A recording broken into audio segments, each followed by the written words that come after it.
Hello students, स्वागत है आपका हमारे यूट्यूब चैनल में। तो ये लाइट का लेक्चर नंबर 7 है, और अगर इसके पहले का लेक्चर आप नहीं देखे हैं और देखना चाहते हैं तो चैनल पे जाइए, प्लेलिस्ट में आपको मिल जाएगा, है ना।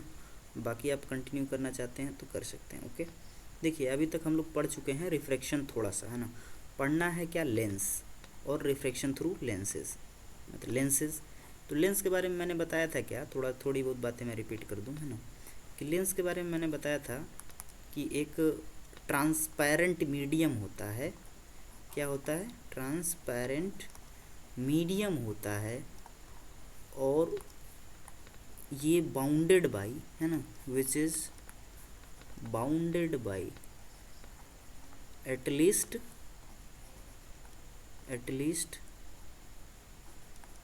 वन स्फेरिकल या वन कर्व्ड सरफेस का लिया जाए, इट इज़, है ना, वेल सूटेड वर्ड।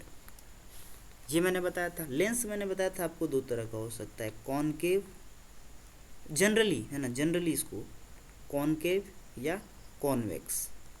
बाकी इसके कॉम्बिनेशन से भी आप ढेर सारा लेंस बना सकते हैं, ठीक है। आप चाहें तो ढेर सारा लेंस बना सकते हैं। कॉनकेव के बारे में बताया था कि बाई कॉनकेव लेंस के बारे में आपको पढ़ना है। बाई कॉनकेव का मतलब क्या है? ठीक है, जिसका दोनों सरफेस क्या हो, कॉनकेव हो। ऐसे मैंने कुछ एग्जाम्पल आपको दिखाया था। ये जो है बाई कॉनकेव है। क्यों बाई कॉनकेव है? क्योंकि दोनों सरफेस, ये वाला सरफेस और इसका ये वाला सरफेस, दोनों कॉनकेव है, ठीक है। तो ये बाई कॉनकेव लेंस है, और इसके बारे में पढ़ना है। बाई कन्वेक्स लेंस के भी बारे में पढ़ना है। ऐसा लेंस जिसका दोनों सरफेस क्या हो, कॉन्वेक्स हो, तो उसको क्या बोलते हैं? By convex lens, right. अच्छा, चलिए एक और चीज़ देखते हैं। जैसे मान लीजिए, है ना, इस रे के सामने, इस लेंस के सामने, ठीक है, कुछ रे पड़े, है ना, या फिर बीम ऑफ लाइट पड़े। बीम ऑफ लाइट अगर पड़ती है इसके सामने, तो ये कुछ इस तरह से, है ना, कुछ इस तरह से, ठीक, कुछ इस तरह से रिफ्रैक्शन इससे होता है। यानी कि पैरेलल बीम ऑफ लाइट को ये एक पॉइंट पे क्या कर दे रहा है, कन्वर्ज कर दे रहा है। क्या कर दे रहा है? कन्वर्ज कर दे रहा है। इसीलिए इसको हम लोग कन्वर्जेंट, है ना, या फिर कन्वर्जिंग कह लो, कन्वर्जिंग लेंस बोलते हैं। एक चीज़ देखिएगा, कन्वर्जिंग जो मिरर होता है वो कॉनकेव होता है, ठीक है, और जो कन्वर्जिंग लेंस होता है ये कॉन्वेक्स होता है। तो इस टर्म को लेकर कंफ्यूज नहीं होना है, ठीक। अच्छा, ऐसे ही मान लीजिए कि बाई कॉनकेव लेंस आपके पास हो और पैरेलल बीम ऑफ लाइट इस पे पड़े, तो उस कंडीशन में क्या होगा, ये रे कुछ ऐसे, है ना, फैल जाएगा, डाइवर्ज हो जाएगा, ठीक है। पैरेलल बीम ऑफ लाइट को या पैरेलल रेज को ये क्या कर देता है, डाइवर्ज कर देता है। दैट्स वाई इसको हम लोग डाइवर्जिंग या डाइवर्जेंट लेंस बोलते हैं। तो वहीं डाइवर्जिंग मिरर की बात करें हम लोग, तो डाइवर्जिंग मिरर कौन सा होता है भाई? तो डाइवर्जिंग मिरर आपको पता है, ठीक है, ये क्या है, कॉनकेव लेंस है ना। वहीं देखिए डाइवर्जिंग जो मिरर है वो कॉन्वेक्स है, ठीक है, ये पता होना चाहिए। तो ये नाम ये नहीं है कि दोनों में सेम सेम है, ठीक है, ये इस चीज़ का ख्याल रखिएगा। डाइवर्जिंग और कन्वर्जिंग का मतलब ये नहीं है कि जो डाइवर्जिंग लेंस है और जो डाइवर्जिंग मिरर है दोनों कॉनकेव या कॉन्वेक्स इस तरह का कुछ रिलेशन है। रिवर्स, इनफैक्ट रिवर्स रिलेशन है, ठीक है। आप ये चीज़ समझ सकते हैं, बहुत होशियार हो आप लोग, है ना। ओके, अब देखो एक चीज़ हम लोग देख लेते हैं। जैसे वहाँ पर पढ़े थे ना डेफिनेशन रिलेटेड टू मिरर, यहाँ पे पढ़ना है डेफिनेशन रिलेटेड टू लेंस, ठीक है। तो let me put a heading, definition related to lens, right. सबसे पहला टर्म आता है centres of curvature.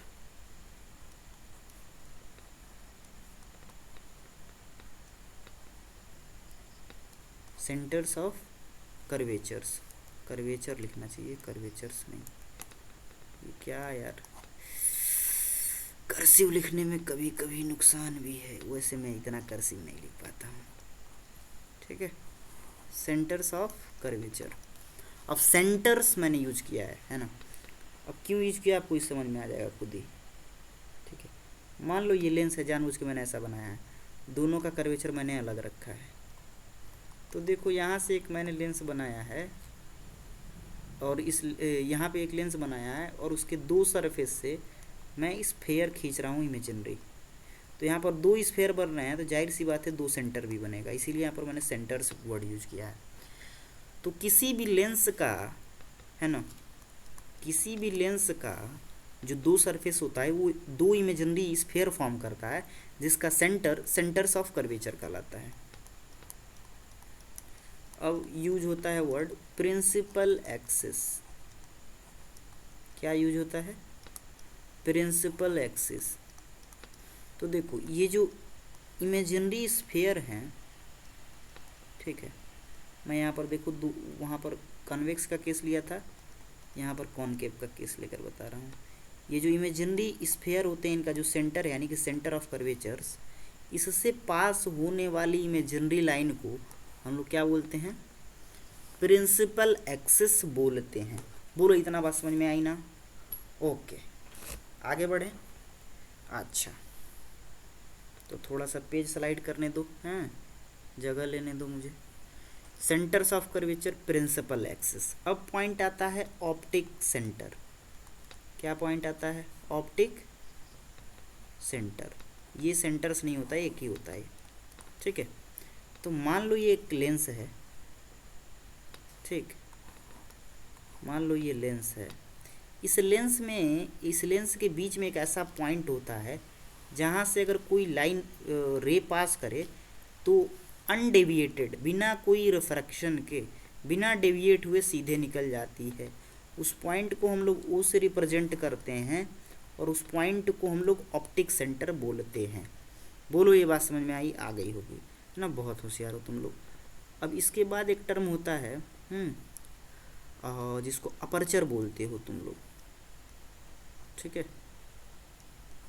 Aperture, aperture क्या होता है? वही है ना, कोई भी लेंस है आपका, उसका रिफ्रैक्टिंग सरफेस क्या होता है? Refracting surface. मैं लिख दे रहा हूँ यहाँ पर, ठीक है, रिफ्रैक्टिंग सरफेस, ठीक। अब रिफ्रैक्टिंग सरफेस ये है, तो इसी को हम लोग यानी कि इसके डायमीटर को, जिसको मतलब डायमीटर से बेसिकली मेजर करते हैं, तो refracting surface of lens are known as aperture. यहाँ पर रिफ्रैक्टिंग यूज कर रहा हूँ।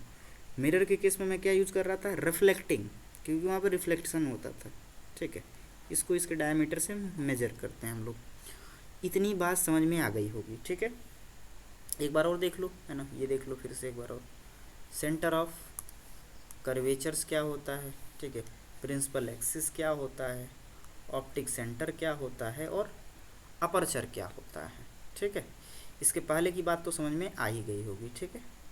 अब देखते हैं आगे के पॉइंट्स, है ना, आगे के टॉपिक्स। अगला जो टॉपिक है फोकल लेंथ, ठीक, एंड फोकस। इनफैक्ट पहले फोकस हेडिंग डालना चाहिए था, फिर फोकल लेंथ हेडिंग डालना चाहिए था। जैसे कोई भी लेंस है, चाहे कॉन्वेक्स, अच्छा ये बाई कॉन्वेक्स और बाई कॉन्केव को मैं कॉन्वेक्स और कॉन्केव बोल रहा हूँ क्योंकि यही टर्मोलॉजी एनसीईआरटी ने यूज किया है। अब इन दोनों लेंस में, है ना, इसके जो प्रिंसिपल एक्सिस हैं, ठीक है, उसके पैरेलल कोई एक रे डालें, ठीक है, तो इससे रिफ्रैक्शन के बाद ये रे, ठीक है, जिस पॉइंट से प्रिंसिपल एक्सिस के होकर जाती है उस पॉइंट को फोकस बोलते हैं, या फिर जिस पॉइंट से होकर जाती हुई लगती है, उस पॉइंट को हम लोग क्या बोलते हैं, फोकस बोलते हैं। ठीक है, भूलोगे नहीं ना ये बात। अच्छा, और फोकल लेंथ क्या होता है, वही ऑप्टिक सेंटर से और फोकस के बीच की जो दूरी होती है, जो डिस्टेंस होता है, that is known as focal length. Right, बोलो ये बात समझ में आई, आ गई होगी। ठीक है, तो ये याद रखना। अभी के लिए मैं बस एक प्रो टिप्स बता दूं, क्योंकि इसकी ज़रूरत पड़ेगी, कि कन्वेक्स लेंस में जो फोकल लेंथ होता है वो राइट साइड होता है ना, राइट साइड में होता है, देख ही रहे होगे। और इसमें कॉनकेव में क्या होता है, लेफ्ट साइड में होता है। ये बहुत हेल्प करेगा। ठीक है, जब साइन कन्वेंशन हम लोग यूज करेंगे वहाँ पर ये बहुत हेल्प करेगा। ठीक है, तो रिमेंबर इट। क्या अब कोई टर्मोलॉजी छूट रही है क्या सर? अगर छूट रही हो तो यहाँ पर चैट में बताओ। कोई भी टर्मोलॉजी छूट रहा हो तो चैट में बताओ, I will cover it. But अभी कैसे, है ना। चलो ठीक है, आई थिंक मैंने सब कुछ बता दिया है जो भी बताना था। ठीक है, अब एक चीज़ देखो, है ना, इमेज खींचने के लिए कुछ हम लोग चीज़ें यूज करेंगे जो मैं बता दे रहा हूँ आपको। जैसे मान लो कोई भी लेंस हो, है ना, चाहे कॉनकेव हो कन्वेक्स हो, फ़र्क नहीं पड़ेगा। मान लो तुम्हारे पास लेंस है, हैं, तो यहाँ पर क्या होता है, हम यूज करते हैं डिफरेंट पॉइंट। जैसे इसको ऑप्टिक सेंटर, यहाँ पे हो गया फोकस। वहीं इस केस में ये हो जाता है फोकस और ये हो जाता है ऑप्टिक सेंटर। इसके अलावा भी हम और पॉइंट लोकेट करते हैं। जैसे मान लो यही डिस्टेंस नाप कर यहाँ पर अगर एक यफ लेते हैं, जिसको हम लोग यफ डैश से रिप्रेजेंट करते हैं। तुम्हारी मर्जी, तुम जिससे चाहो रिप्रेजेंट कर सकते हो। और ये सेम डिस्टेंस, यही जो डिस्टेंस है, इसी डिस्टेंस का मेजरमेंट लेकर यहाँ से यहाँ तक का एक डिस्टेंस लेते हैं और एक पॉइंट टिक करते हैं प्रिंसिपल एक्सिस पे, जिसको 2f बोलते हैं। उसी तरह इधर क्या हो जाएगा, 2f डैश हो जाएगा। चूँकि इधर जगह मैंने छोड़ा नहीं है, लेकिन यहाँ छोड़ा है, यहाँ मैं बनाऊँगा। ठीक है, तो यहाँ पर ऐसे ही क्या हो जाएगा, f डैश हो जाएगा, यहाँ हो जाएगा 2f, तो यहाँ हो जाएगा 2f डैश। ठीक है, इसकी ज़रूरत पड़ेगी, ये कन्वेंशन तुम यूज करो, या फिर तुम्हारी मर्जी, इसको क्या बोल दो, f1 बोल दो, तो इसको 2f1 बोल दोगे, इसको f2 बोल दोगे, तो इसको 2f2 बोल दोगे। ठीक है, चाहे तो तुम्हारी मर्जी है भैया, तुम जो चाहो तुम यूज करो, कोई फ़र्क पड़ने वाला नहीं है। ठीक है, कोई फ़र्क पड़ने वाला नहीं है, दोनों कन्वेंशन वैलिड हैं, चल जाएगा। बाकी एनसीईआरटी वाला तुम फॉलो करोगे तो it will help you in CBSE examination. ठीक है, टीचर को उसी चीज़ की आदत है, बट टीचर बहुत है ना भाई, ज्ञानी होता है। जो भी इंसान तुम्हारा कॉपी चेक कर रहा हो, 20 साल से चेक कर रहा है, तो उसको एक्सपीरियंस है कि तुम क्या करके पेपर में आ रहे हो। ठीक है, ओके। अच्छा, अब एक और चीज़ बता लेते हैं भाई, रूल्स है ना। कैसा rules, rules to draw image on lenses. तो लेंस पे क्या क्या रूल है जो हम लोग फॉलो करेंगे फॉर ड्राइंग इमेज। ठीक है, तो देखो 2-3 रूल हैं, हम वही हम लोग फॉलो करेंगे। ठीक है, बहुत बकवास सा रूल है, क्योंकि ऑलरेडी पढ़ चुके हो, कुछ नया नहीं है इसमें, बट हाँ फिर भी थोड़ा सा मज़ा आने वाला है, क्योंकि इसकी ज़रूरत पड़ेगी बार बार भाई, तो मज़ा तो आने वाला है। भाई एडजस्ट हो, कहाँ चला जा रहा है, छोटा सा छोटा, हाँ अब ठीक है। पहला रूल देख लो भाई, एक रूल तो तुम खुद ही पढ़ लिए हो अभी फोकस के डेफिनेशन से, कि कोई रे पैरेलल पड़े तो फोकस से होके जानी है, या फिर पैरेलल पड़े तो फोकस से होकर जाने, मतलब लगेगा, ऐसा फील होगा, है ना, अपेरेंटली तुमको महसूस होगा। दूसरा रूल इसका रिवर्स है। दूसरा रूल रिवर्स क्या है, कि अगर फोकस की तरफ आ रही है, मान लो यहाँ फोकस है, फोकस की तरफ आ रही है तो पैरेलल हो जानी है। ये तो इसका रिवर्स है भैया, ये तो समझ में आ ही रहा होगा जहाँ तक मुझे पता है। ठीक है, बिल्कुल समझ में आ रहा होगा। तो ऐसे कोई पढ़े, है ना, टक टक टक टक टक, एफ डैश की तरफ, तो ये क्या हो जाएंगी भैया, पैरेलल हो जाएगी। बोलो इतनी बात। अरे ये मैंने कुछ गुल्लड़ कर दिया भाई, क्या गड़बड़ कर दिया है, सोचो क्या गड़बड़ किया है। मैंने ठीक तो लिखा है, मैंने ठीक तो लिखा है, बिल्कुल ठीक लिखा है, कहीं गड़बड़ नहीं किया मैंने, ठीक है यार। लेकिन दोनों लाइट रे एक ही तरफ पड़ रहा है, तो क्या ऐसे निकलेगा, कमेंट में बताओ। अगर मैंने गलती किया तो भी बताओ, नहीं किया तो भी बताओ, ठीक है। मज़ा आता है, थोड़ा गलत भी करके देखना चाहिए ताकि बच्चे पता तो चले कि पढ़ रहा है कि नहीं पढ़ रहे हैं, ठीक है। और तीसरा रूल बड़ा सिंपल है भैया, तीसरा रूल भी डेफिनेशन से ही आएगा। कैसा डेफिनेशन, कि कोई अगर ओ से पढ़े तो सीधे निकल जानी है। अच्छा, लेंस मैं इतना मोटा मोटा बना रहा हूँ, लेकिन रियल में लेंस जो होता है ना, ये थिन लेंस पे सारा रूल ये फॉलो करता है, वरना रिफ्रैक्शन किसी लेंस के मिड पार्ट से नहीं होता है। रिफ्रैक्शन रियलिटी में होता कहाँ से है, इसके दोनों सरफेस से होता है, ठीक है। जैसे मान लो फॉर एग्जांपल मैं इसको समझाने की कोशिश करूँ, पहले ये तीनों रूल पहले तो तुम लोग रट लो, ठीक है। ये भूलना नहीं चाहिए, तीनों बार बार यूज होगा, बेसिकली ये यूज होगा और ये यूज होगा, इसके अलावा ये तो बहुत कम यूज होता है भाई। जैसे मैं कहना क्या चाहता हूँ, जैसे ये लेंस है ना, बहुत ख़राब बना रहा हूँ भाई, प्यार से बनाओ, प्यार से मास्टर, प्यार से पढ़ाओ। क्या तेज़ी है, हैं 12 बजे रात में वीडियो रिकॉर्ड करते हो, क्या तेज़ी है, आराम से दिन में रिकॉर्ड करो, खाली तो बैठे रहते हो, सारे मास्टर खलियरे होते हैं, है कि नहीं। तो देख भाई, ये जो लेंस है ना, इस पर कोई रे पड़ेगी ना, तो तुमको लगता है ऐसे निकल जाएगी सीधे ना, ये तरीका गलत है। तो सही क्या है मैं बताता हूँ, ठीक है। सही ये है कि ये जो रे तुम डाल रहे हो वैसा ना ऐसे नहीं पड़ेगा, ये ऐसे आती है, ठीक, थोड़ी सी रिफ्रैक्ट होती है, फिर यहाँ पे रिफ्रैक्ट होती है, उस ऐसे निकल जाती है रियल में। रियल में इनफैक्ट में ऐसे होता है। अब कहोगे ये कैसे होता है, तो भाई यहाँ पर नॉर्मल ड्रा कर लो, यहाँ पर नॉर्मल ड्रा कर लो, आई आर वाला फार्मूला लगा लो, रिफ्रैक्शन एंगल ऑफ रिफ्रैक्शन वगैरह वाला, अरे लॉज ऑफ रिफ्रैक्शन लगा लो कि ये रेयर मीडियम से डेंसर में जा रही है, ये रेयर मीडियम होगा, ये डेंसर होगा, ये फिर रेयर हो जाएगा, तो ये रिफ्रैक्शन कराओगे तो कुछ ऐसे ही निकलेगा। तो ये लेकिन लग रहा है ना कि सीधे सीधे निकल जा रहा था, जितना ये थिन लेंस पतला होता जाएगा, थिन होता जाएगा, ठीक है, थिनर जितना होता जाएगा, तो जो ये हम लोग जो अज्यूम करके चलते हैं कि ऐसे सीधे निकल जाएगा, तो ऐसे लगेगा कि परफेक्टली सीधे निकल जा रहा है, ठीक है। आई होप बात समझ में आई होगी, है ना। Let me check, okay very good. हाँ, let me have a break थोड़ा सा, उसके बाद चालू करें ना। मास्टर थक जाता है यार, नॉन स्टॉप बोलता है तेरा मास्टर, है ना, सिर्फ तुम लोग के लिए बेटा, ऐसे ऐसे काम नहीं चलेगा, नहीं चलेगा कोई बात नहीं जी, चल जाएगा, ठीक है। तो लॉस वगैरह हम लोग पढ़ लिए ना थोड़ा बहुत। अब हम लोग पढ़ते हैं, है ना, इमेज फॉर्म्ड बाय,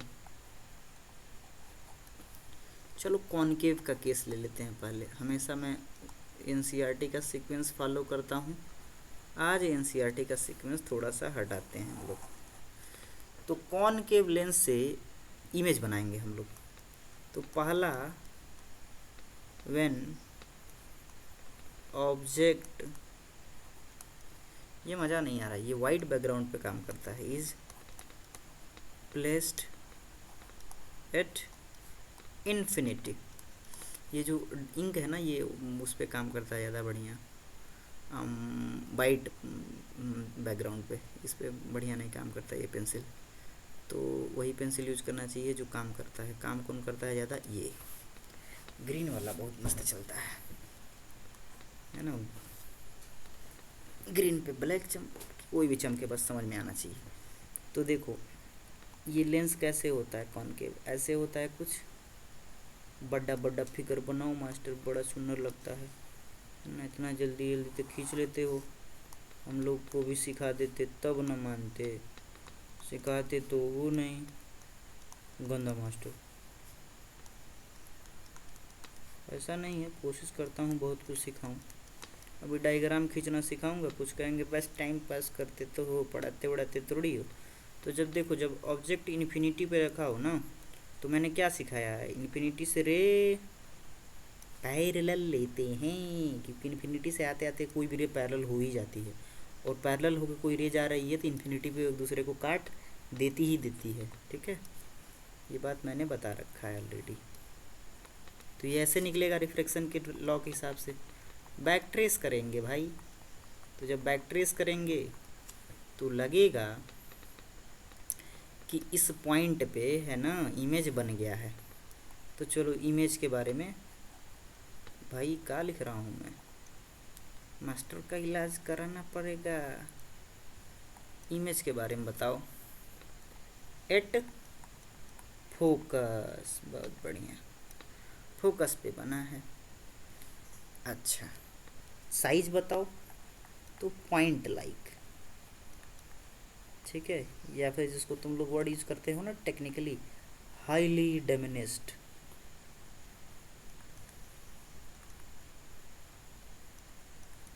अच्छा, दूसरी बात ये, तीसरी बात मैं क्या पूछता हूँ, रियल है कि वर्चुअल है। तो भाई रियल में रे काट ही नहीं रही हैं, तो जाहिर सी बात है वर्चुअल है। अच्छा, वर्चुअल इमेज इरेक्ट है। जब इसको मैथमेटिकली कैलकुलेट भी करते हो तो ये इरेक्ट ही आता है। ठीक है, यहाँ तक बात समझ में आ गई। अच्छा, एक टॉपिक और देख लेते हैं, देन वी विल है ना स्टॉप। बस एक टॉपिक, थोड़ा देर तक बर्दाश्त कर लो मास्टर को, है ना, इतना देर तक बर्दाश्त किए तुम लोग, मास्टर की 2-3 बातें और झेल लो। ओके, चलो लगाओ भाई, शुरू करो, है ना मास्टर, लगाओ लगाओ, अगला पार्ट लगाओ। तो लो लगा देते हैं। व्हेन ऑब्जेक्ट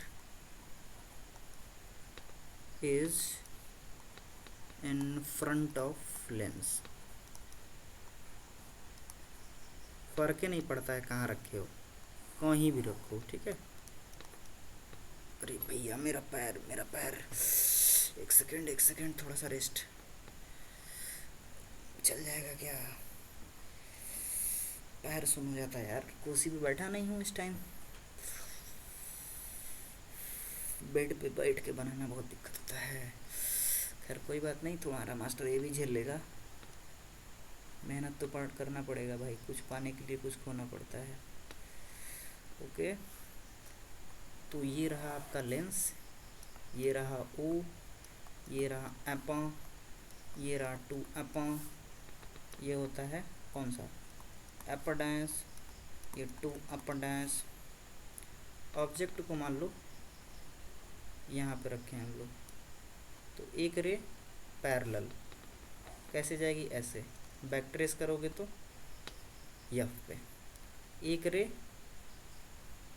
ओ से, ओ से तो लग ही नहीं रहा है, एक रे ओ से हैं, ये ठीक है कि नहीं।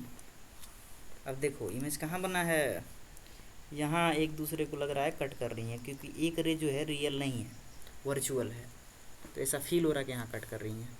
तो इमेज कैसा बना है, इस सारी बातें बताइए।